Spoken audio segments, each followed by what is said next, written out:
Hello everyone. अगर आप किसी गवर्नमेंट जॉब की तैयारी कर रहे हैं तो फिर यह वीडियो आपके लिए है, क्योंकि मैं इस चैनल पर एनसीईआरटी 6 to 12 सोशल साइंस के नोट्स प्रोवाइड करता हूं। आज मैं आपको एनसीईआरटी 6th क्लास हिस्ट्री का 5th लेसन, जिस लेसन का नाम है क्या बताती है किताबें और कब्रें, तो हम इस लेसन से जो भी इम्पोर्टेंट पॉइंट्स हैं उसे हम आज कवर करेंगे। तो चलिए शुरू करते हैं। दोस्तों, वीडियो पूरा देखिए। पूरा देखने के बाद आपको इस लेसन से रिलेटेड कोई भी डाउट नहीं रहेगा। मैंने वो सारी चीज़ें कवर की है जो इम्पोर्टेंट है। वेद 4 है: ऋग्वेद, सामवेद, यजुर्वेद तथा अथर्ववेद। सबसे पुराना वेद है ऋग्वेद, जिसकी रचना लगभग 3500 साल पहले हुई। ऋग्वेद में 1000 से ज़्यादा प्रार्थनाएं हैं 1000 से ज़्यादा प्रार्थनाएं हैं जिन्हें सूक्त कहा गया है। सूक्त का मतलब होता है अच्छी तरह से बोला गया। ये विभिन्न देवी देवताओं के स्तुति में रचे गए हैं। इनमें से 3 देवता बहुत ही महत्वपूर्ण हैं: अग्नि, इंद्र और सोम। अग्नि आग का देवता, इंद्र युद्ध के देवता और सोम एक पौधा है जिससे एक खास पेय बनाया जाता है, मतलब पीने योग्य कोई चीज बनाई जाती है। वैदिक प्रार्थनाओं की रचना ऋषियों ने की थी। आचार्य विद्यार्थियों को इन्हें अक्षरों, शब्दों और वाक्यों में बांटकर सस्वर, स्वस्वर का मतलब होता है एक एक शब्द, पाठ द्वारा कंठस्थ करवाते हैं, मतलब उसको रट्टा करवाते थे। अधिकांश सूक्तों की रचयिता सीखने वाले पुरुष थे। कुछ प्रार्थनाओं की रचना महिलाओं ने भी की थी। ऋग्वेद की भाषा प्राक संस्कृत या वैदिक संस्कृत कहलाते हैं। संस्कृत भाषा भारोपीय, भारत यूरोपीय भाषा परिवार का हिस्सा है। भारत की कई भाषाएं असमिया, गुजराती, हिंदी, कश्मीरी और सिंधी तथा यूरोप की बहुत सी भाषाएं जैसे अंग्रेजी, फ्रांसीसी, जर्मन, यूनानी, इतावली, स्पेनिश आदि इसी परिवार से जुड़ी हुई है। उन्हें एक भाषा परिवार इसलिए कहा जाता है क्योंकि आरंभ में उनमें कई शब्द एक जैसे थे। उदाहरण के लिए मात्र संस्कृत में, माँ हिंदी में और मदर अंग्रेजी में। उपमहाद्वीप में दूसरे भाषा परिवारों की भी भाषाएं बोली जाती है। उदाहरण के लिए पूर्वोत्तर प्रदेशों में तिब्बत बर्मा परिवार की भाषाएं बोली जाती है। तमिल, तेलुगु, कन्नड़ और मलयालम द्रविड़ भाषा परिवार की भाषाएं हैं, जबकि झारखंड और मध्य प्रदेश के कई हिस्सों में बोली जाने वाली भाषाएं ऑस्ट्रो एशियाटिक परिवार से जुड़ी हुई है। इतिहासकार पुरातत्ववेताओं की तरह अतीत के बारे में जानकारी इकट्ठा करते हैं, लेकिन भौतिक अवशेषों के अलावा वे लिखित स्रोतों का भी उपयोग करते हैं। मतलब भौतिक अवशेष वो होता है जिसे वो छू सकते हैं, जैसे मिट्टी के बर्तन हो गए, सिक्के हो गए, ठीक है। तो उसके अलावा वो क्या करते हैं, लिखित स्रोतों का भी उपयोग करते हैं, जिससे उनको उस प्राचीन जमाने में क्या क्या घटनाएं घटित हुई थी उसके बारे में जानकारी प्राप्त करने के लिए। ऋग्वेद के कुछ सूक्त वार्तालाप के रूप में हैं। विश्वामित्र नामक ऋषि और देवियों के रूप में पूजित 2 नदियों व्यास और सतलुज के बीच यह संवाद एक ऐसे ही सूक्त का अंश है। ऋग्वेद की पांडुलिपि का एक पन्ना भूर्ज वृक्ष की छाल पर लिखी।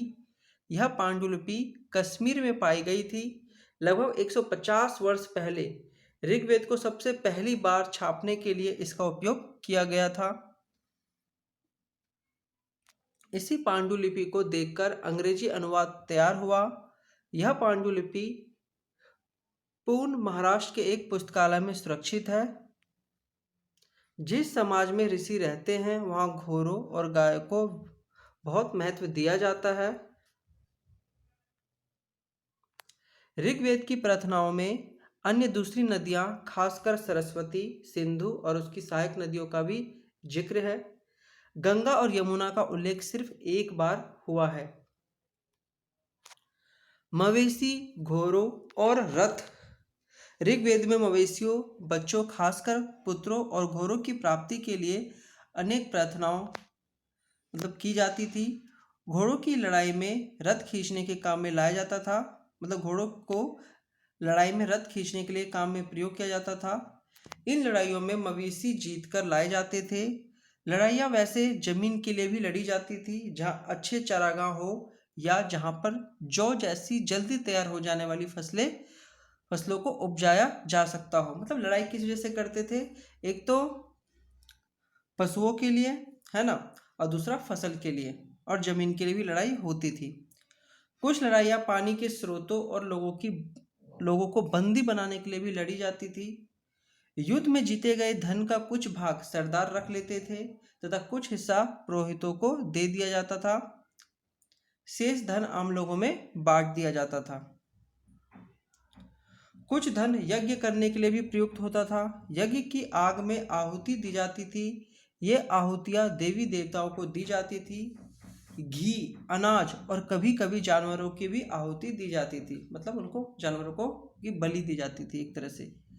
अधिकांश पुरुष इन युद्धों में भाग लेते थे। कई स्थायी सेना नहीं होती थी, लेकिन लोग सभाओं में मिलते जुलते थे और युद्ध व शांति के विषय में सलाह मशवरा करते थे। वहाँ ये ऐसे लोगों को अपना सरदार चुनते थे जो बहादुर कुशल योद्धा हो। ठीक है। लोगों का वर्गीकरण काम, भाषा, परिवार या समुदाय, निवास स्थान या सांस्कृतिक परंपरा के आधार पर किया जाता रहा। पुरोहित, जिन्हें कभी कभी ब्राह्मण कहा जाता था, तरह तरह के यज्ञ और अनुष्ठान करते थे। दूसरे लोग थे ये राजा। ये ना तो बड़ी राजधानियों और महलों में रहते थे, ना इनके पास सेना थी, ना ही ये टैक्स वसूलते थे। प्रायः राजा की मृत्यु के बाद उसका बेटा अपने आप ही शासक नहीं बन जाता था, बल्कि उसके लिए उस व्यक्ति के अंदर और भी काबिलियत होनी जरूरी थी। क्योंकि आपने देखा होगा कि राजवंश में क्या होता है, राजा का बेटा राजा बन जाता है, लेकिन उस समय ऐसा नहीं था। जनता या पूरे समुदाय के लिए दो शब्दों का इस्तेमाल होता था। एक था जन, जिसका प्रयोग हिंदी व अन्य भाषाओं में आज भी होता है। कहते हैं ना, जन मतलब जनता। दूसरा है विष, जिसे वैश्य शब्द निकला है। ऋग्वेद में विष और जनों के नाम मिलते हैं। जिन लोगों ने इन प्रार्थनाओं की रचना की, वे कभी कभी खुद को आर्य कहते थे तथा अपने विरोधियों को दास या दस्यु कहते थे। दस्यु वे लोग थे जो यज्ञ नहीं करते थे और शायद दूसरी भाषाएं बोलते थे। बाद के समय में दास स्त्रीलिंग दासी शब्द का मतलब गुलाम हो गया। दास वे स्त्री और पुरुष होते थे जिन्हें युद्ध में बंदी बनाया जाता था। उन्हें उनके मालिक के जायदाद माना जाता था, प्रॉपर्टी मानी जाती थी। जो भी काम मालिक उन्हें दे, वो सब उन्हें करना पड़ता था। ये शिलालेख खंड महापाषाण का मतलब होता है बड़ा पाषाण, पत्थर नाम से जाने जाते हैं।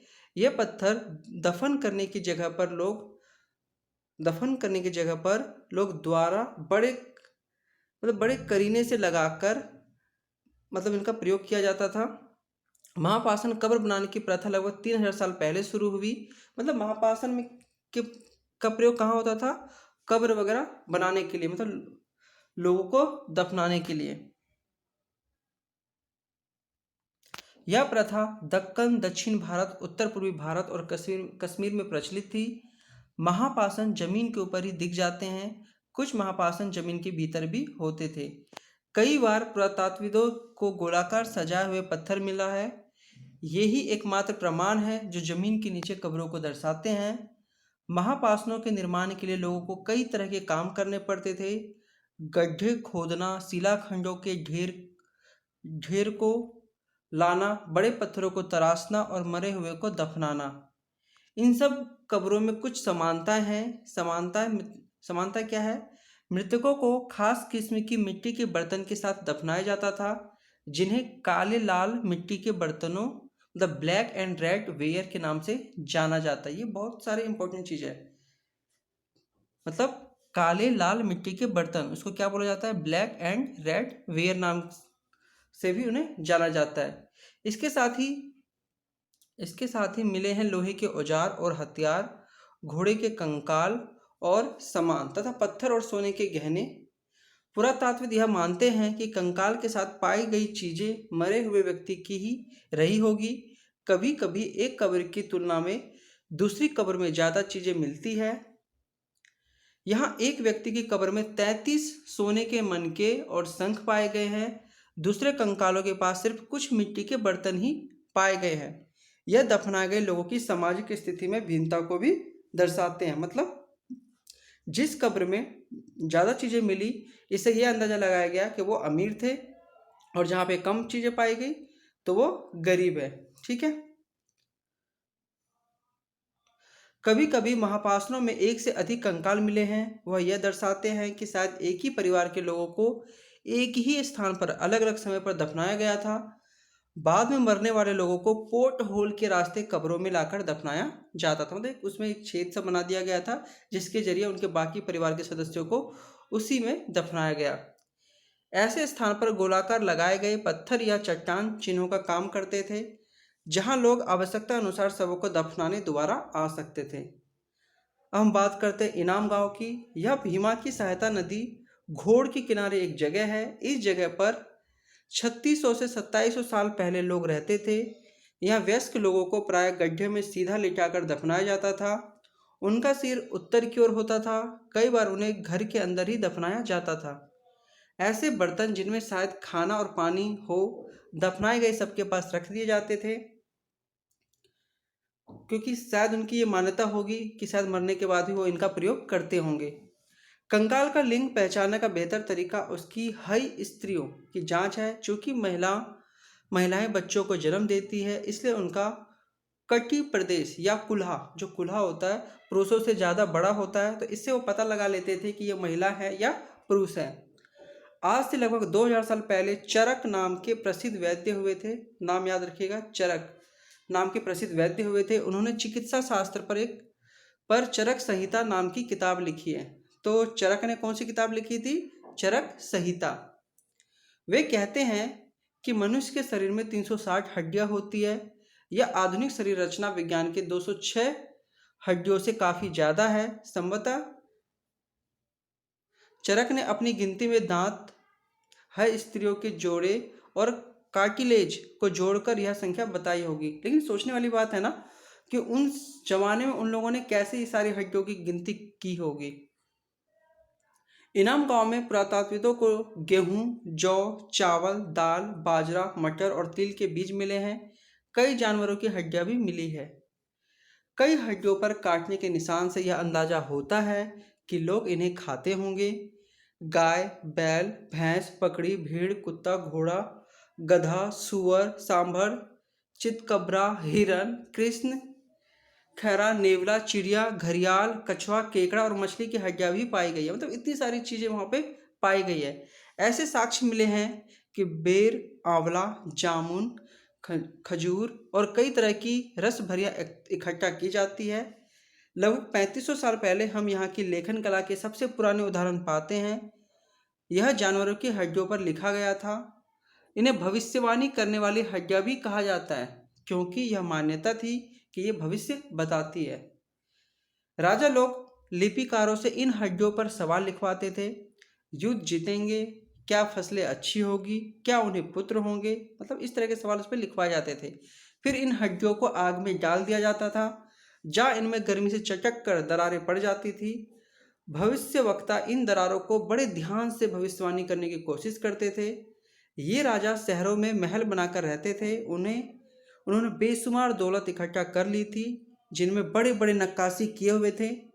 मतलब बड़े बड़े नक्काशी किए हुए कांसे के बर्तन शामिल थे, लेकिन वे लोहे का इस्तेमाल करना नहीं जानते थे। ये बहुत इंपॉर्टेंट है कि उस जमाने के लोग लोहे का इस्तेमाल करना नहीं जानते थे। कुछ महत्वपूर्ण तथ्य। वेदों की रचना का प्रारंभ कब हुआ? लगभग 3500 साल पहले। महापाषाणों के निर्माण की शुरुआत हुई लगभग 3000 साल पहले। इनाम गांव में कृषकों का निवास था 3600 से 2700 साल पहले। चरक लगभग 2000 साल पहले। तो दोस्तों इस लेसन में जो भी इंपॉर्टेंट चीज़ें थी वो मैंने आपको बता दी है। इसमें से 1-2 मार्क्स के क्वेश्चन आपके एग्जामों में अक्सर आ जाते हैं, जैसे वेद कितने प्रकार के हैं, सबसे प्राचीन वेद कौन सा है, चरक संहिता किसने लिखी है। तो इस तरह के क्वेश्चन अक्सर इसमें पूछे जाते हैं। अगर वीडियो आपको अच्छा लगा तो वीडियो को लाइक कीजिए, चैनल को सब्सक्राइब कीजिए। धन्यवाद।